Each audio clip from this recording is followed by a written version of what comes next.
هو اللي انت رغم اللي انت بتمر بيه ده، هو انت لسه ما بتصليش؟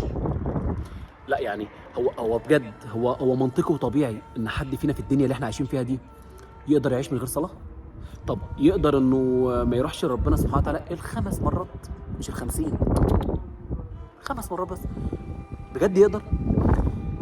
بجد والله بدون مبالغه انا نفسي اقابل الناس اللي طول الوقت بتشتكي من الغم والهم والحزن والتعب وقله الفلوس والفقر والمسؤوليه والمشاكل والخنقه وما بيصليش. نفسي اقابل حد يكون عايش في الزمن اللي احنا عايشين فيه ده وفي الدنيا اللي احنا عايشين فيها دي يكون بعيد عن ربنا. ازاي يا اخي؟ لا ازاي؟ ده الواحد ناس ما شاء الله صالحين، بيصلي بيزكي وبيروح وبيساعد وبيكبر بالخاطر وبيعمل. ربنا سبحانه وتعالى مديله كم ابتلاءات.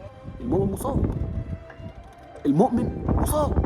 واكتر ناس ربنا بيبتليهم الانبياء، الناس الصالحين. والناس الصالحين في فرق لما يكون ابتلاء، اختبار من ربك سبحانه وتعالى لقوة إيمانك وثقتك بالله سبحانه وتعالى إنه ما بيظلمش حد، وفرق تاني بإنه بيديك عشان يكفر لك عن ذنوب وحاجات أنت بتعملها.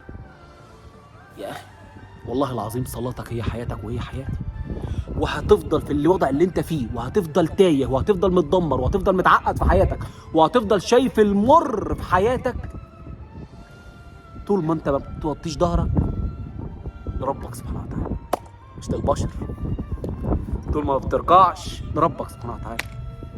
راحتك الكامله في عز الضغوط وفي عز الديون وفي عز الالتزامات وفي عز كل حاجه بتمر بيها وكلنا بنمر بيها، ان كل واحد مننا واخد 24 رب بتوعه نعم وابتلاءات، بس بتاخدهم كل واحد فينا باشكال مختلفه وفي اوقات مختلفه.